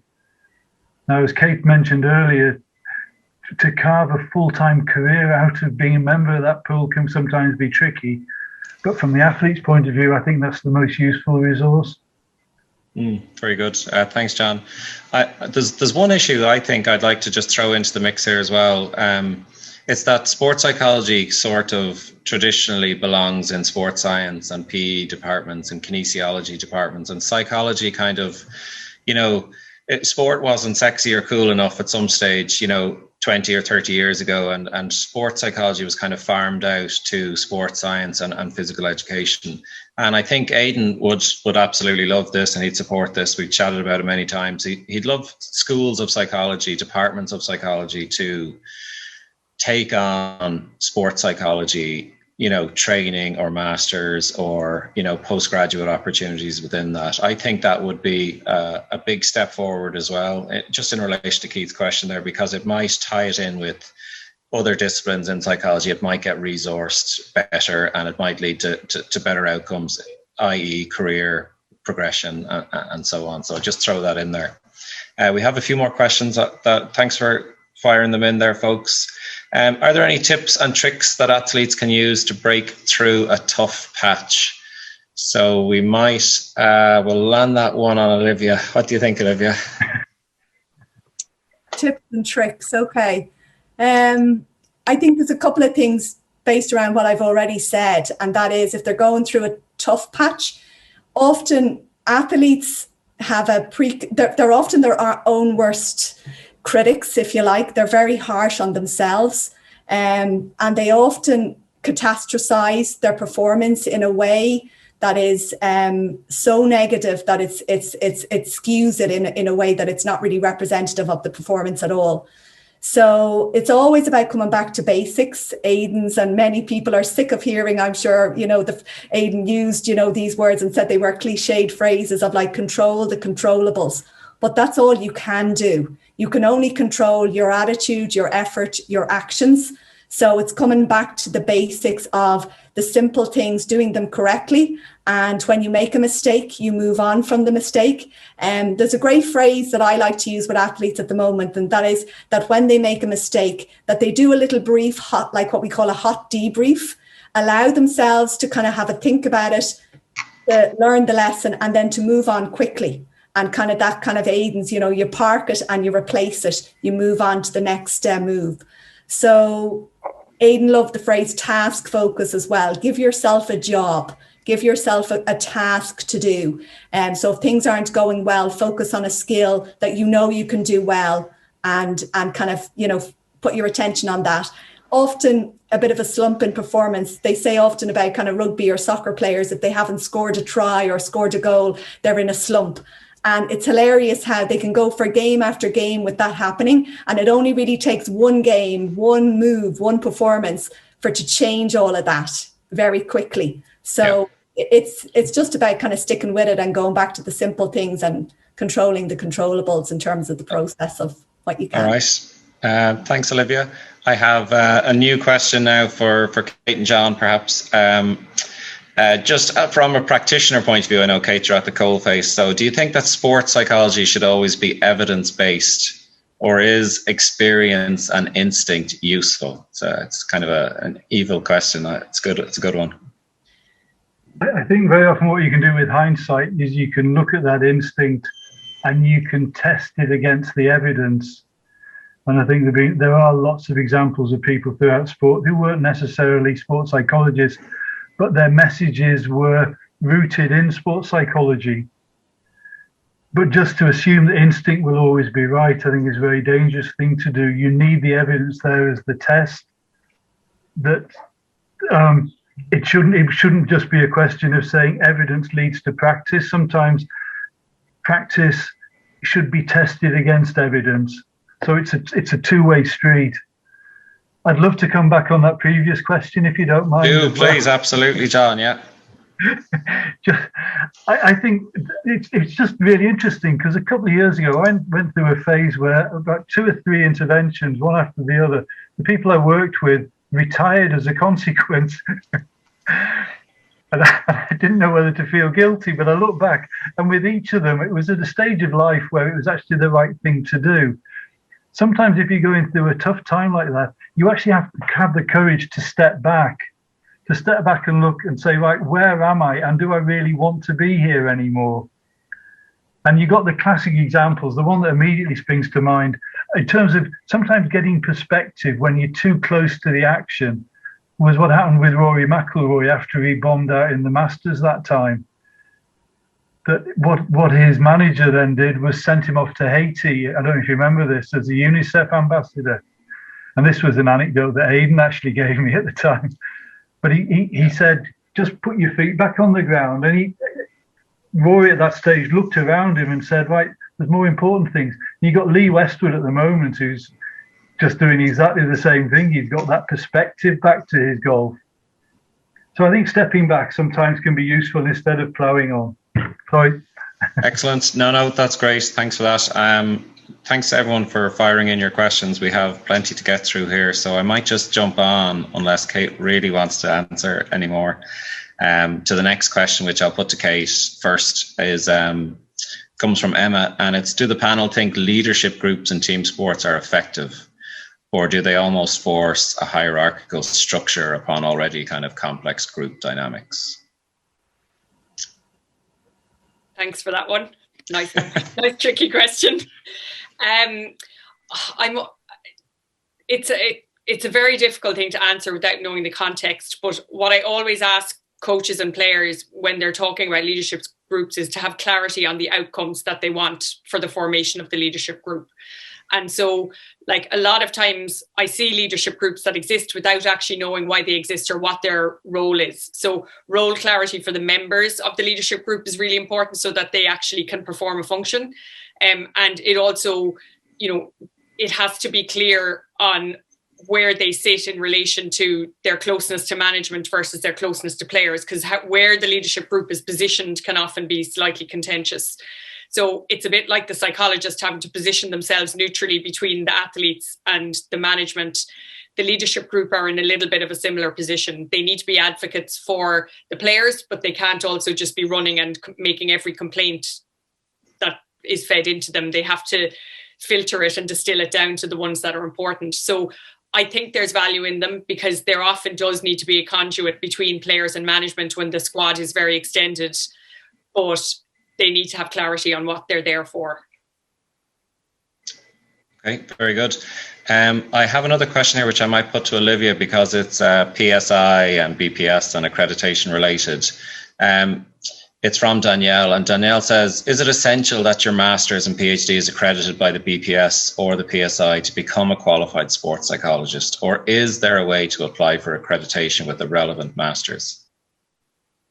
Very good question. And the answer is, I just gave the PSI careers talk there a week ago, so I can tell you the current position is that if you do, for example, your degree in psychology, you do your master's in either of UL, WIT or UUJ. UUJ, their master's is accredited by the BPS. So there's a direct avenue that you could go into the UK system where sport and exercise psychologists are actually, it's a protected term. So you could go and actually try to get some supervision practice away in the UK and do your 2 years potentially somewhere like that.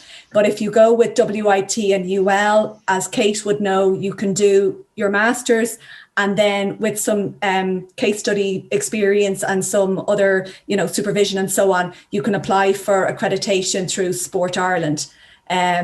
What is now going to come down the track is CORU comes into that mix, which is the body that is potentially going to protect the term psychologist.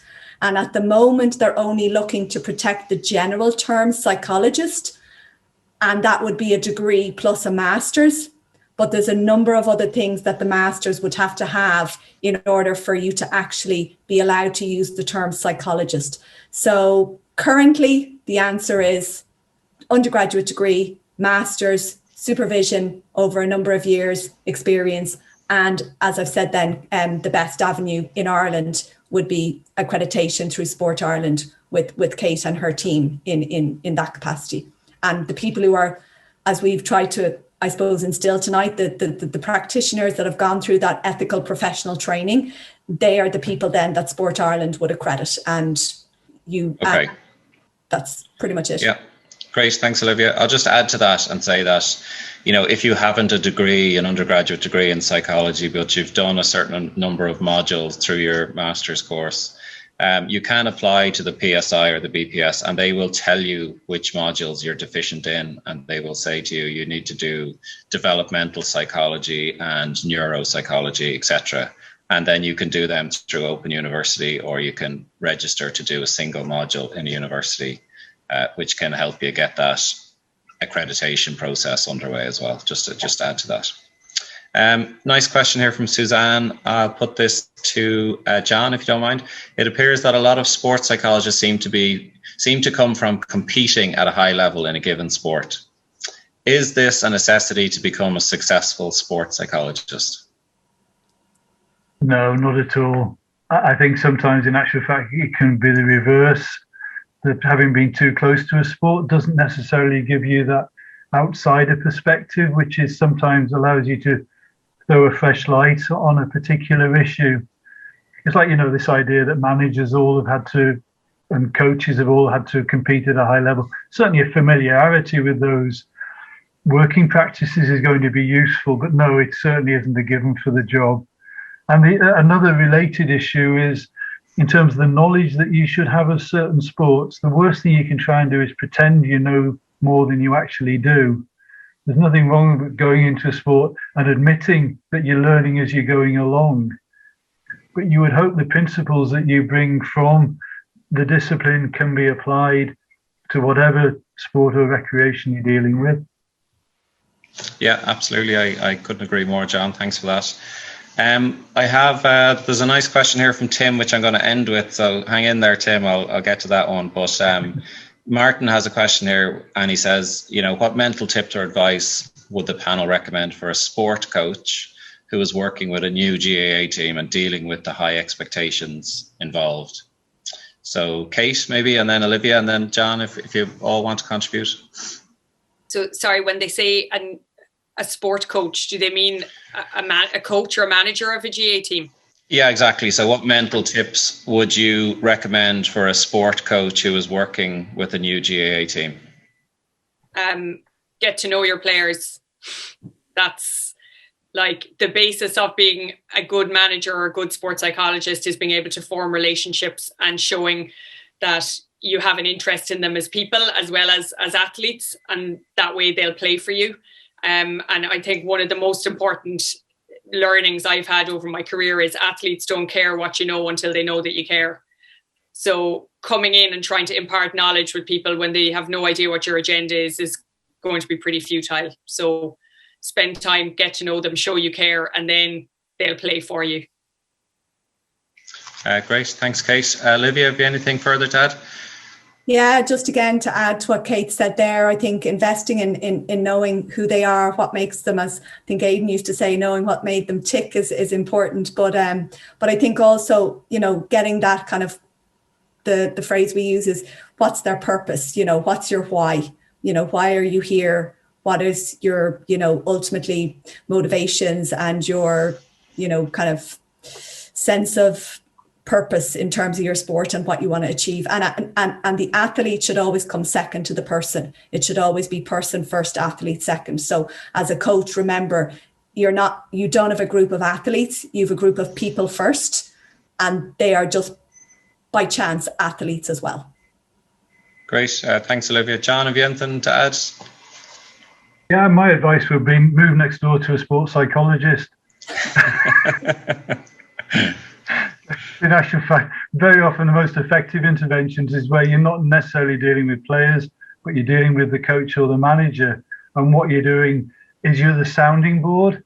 So it's rather than saying there's a particular tip or piece of advice, there's ongoing support there in the background where you can be testing ideas and talking about issues as they come along. And clearly what Kate and Olivia both mentioned is critical there as well, is actually knowing the people that you're working with. So those conversations then are meaningful. Excellent. Thanks, John. Another question here from Olivia. Was it hard to get started as a sports psychologist in the sport industry? So was it hard to get started, Kate? I don't know would I ever got started if it hadn't been for Aidan. So it wasn't very hard for me, but I was lucky. Aidan was kind of losing a bit of interest in applied work and really doing a lot of research by the time he took me on. So he was the go-to person for people looking for a sports psychologist, but he didn't want to do a huge amount of the work. So I got a foot in the door very early because he passed on most of his clients to me. And I got opportunities that I would never have gotten on my own. So for people coming out of college now who don't have those opportunities, it definitely is much harder if you don't have your own existing network. Mm-hmm. How about you, Olivia? Do you think it's hard to get started as a sports psychologist, even with the kind of dual role that you might have by teaching as a day job or lecturing as a day job? Do you think that is easier or harder? I think probably, again, similar to Kate, I was incredibly lucky that Aidan was there and was somebody that took an interest and invested in myself, yourself, Kate.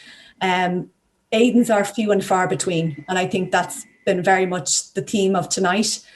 It probably is difficult to get a start. I think it isn't hopeless in the sense of I wouldn't let it detract you. I think where there's a will, there's a way.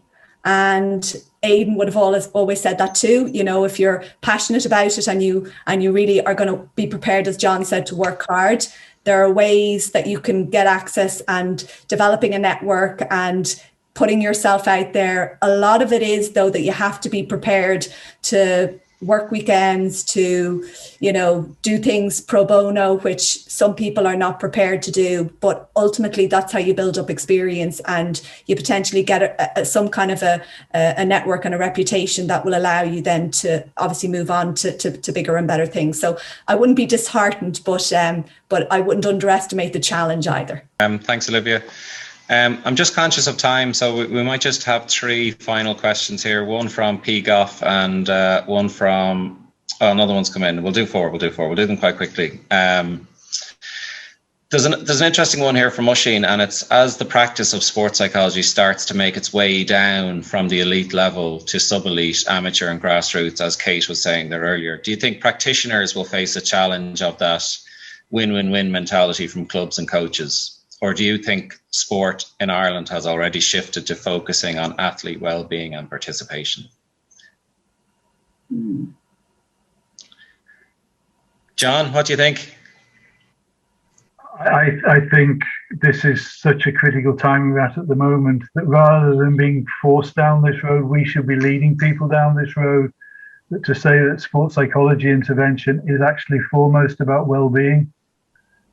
And what you hope is that you realize potential on the back of that. It is worrying how far down the food chain, if you like, this win-win-win mentality is starting to creep, and at such a young age, and it's harmful. So we have to be at the vanguard in terms of promoting well-being, and it shouldn't be handed over to sports psychiatry, which is growing in stature almost by the day as people are dealing regarding some of these issues as clinical. This isn't. This is about well-being in general. Great, thanks, John. I couldn't agree with you more, and I think Kate and Olivia probably would confirm that as well. Just want to move on, just for time-wise, maybe on to you, Kate. What have athletes and players taught you? Very philosophical question, that one. Thanks, P-Gaff. They've taught me the value of persistence, for sure, to just, even if you fail, to keep getting back up and put yourself out there again.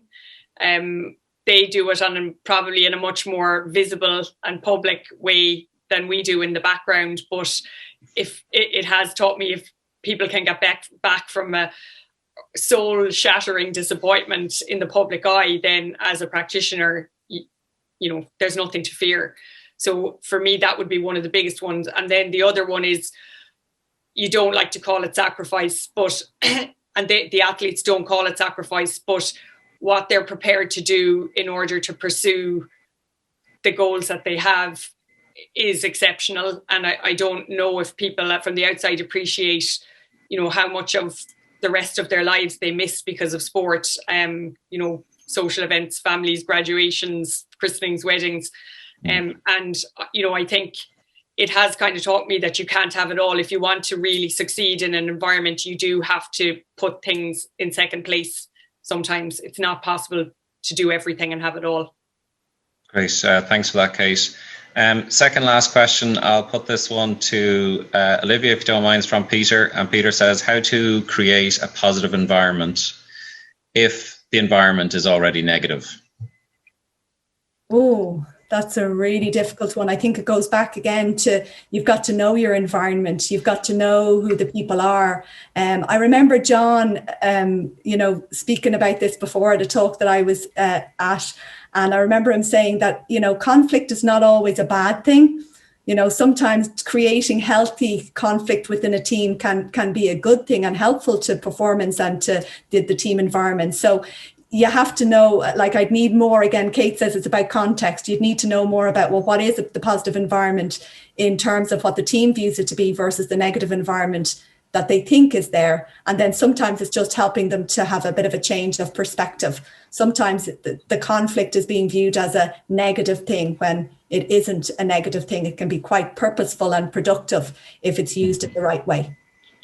Brilliant. Thanks, Olivia. Final question from Tim here. So before we kind of move back to Ciara and Dermot is, this is a very interesting question, this one. If you were to begin your journey again today, what route would you take with the aim of becoming a qualified applied sports psychologist? And we might start with the most mature member of our panel tonight, John.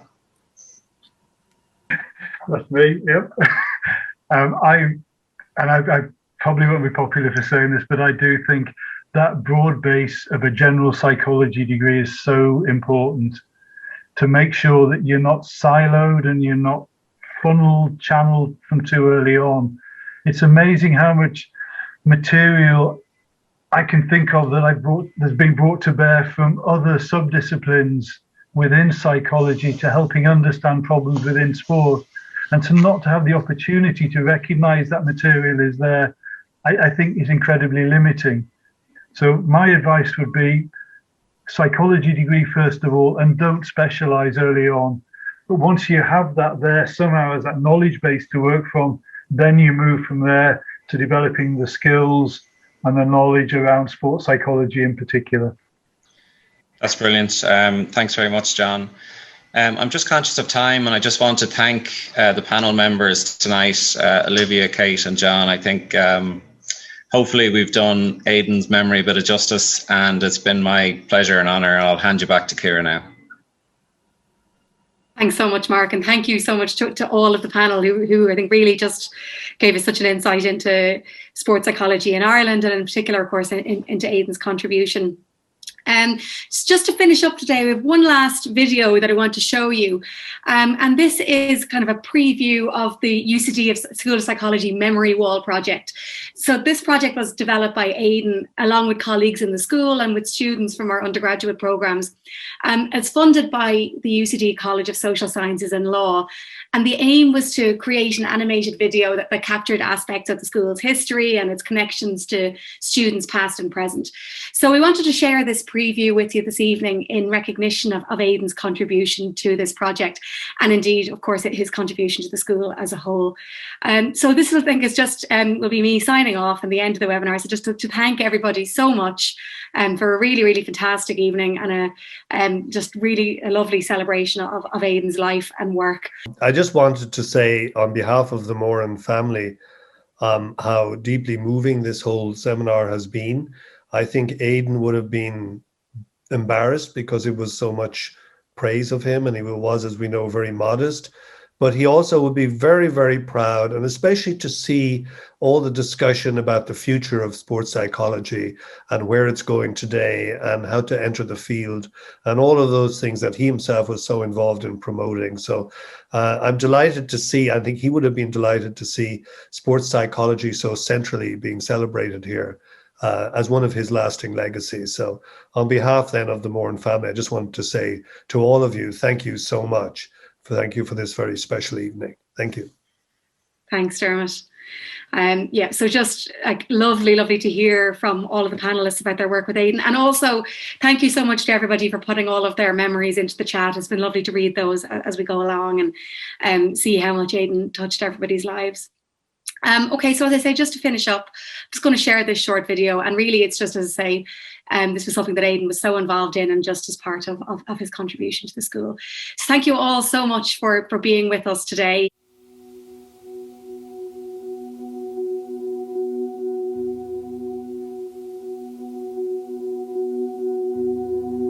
Welcome to the UCD School of Psychology Memory Wall project. This collaboration between staff and students was initiated by our late friend, colleague and lecturer, Professor Aidan Moran in 2019, and has been completed in his memory. The project creates a visual record showcasing the network of students, staff and graduates who are part of the UCD psychology community, past, present and future. From our beginnings within philosophy, the Department of Psychology was established in 1967. Since then, we have moved from Thornfield House to the UCD Science Hub and then to the UCD Newman Building. In 2006, we merged with the Centre for Disability Studies to become the UCD School of Psychology. Through our undergraduate and international programmes, the reach of our community continues to grow. During my time in UCD, I was fortunate to be the first UCD student to be awarded the Young Psychologist of the Year, and that was just 40 years ago now, in 1981. One of my favourite memories of UCD was the psychology ball in my final year. Looking back on it, I'm so glad that it was such a good night, as it was the last class night out before COVID shut down the university and the country. Handing in our final lab reports, and we're dressed up and ready to head to the 2009 UCD ball. This experience has changed me overall as a person, made me realise I love psychology and allowed me to meet some pretty amazing people. Our student society, UCD PsychSoc, is a key part of our community and has been since 1967.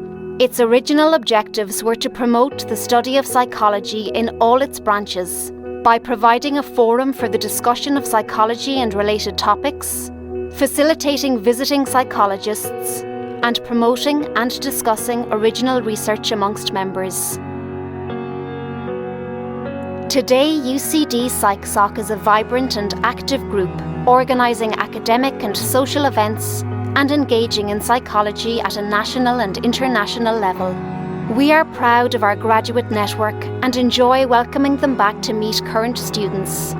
They have forged varied careers in academia, practice, research and consultancy, as well as psychiatry, financial services, national and international NGOs, sporting bodies, and even veterinary medicine and fiction writing. If I was to describe my UCD psychology experience in 3 words, I would have to say engaging, opportunity, persevere, enjoyable, encouragement, stay curious, can do, and important.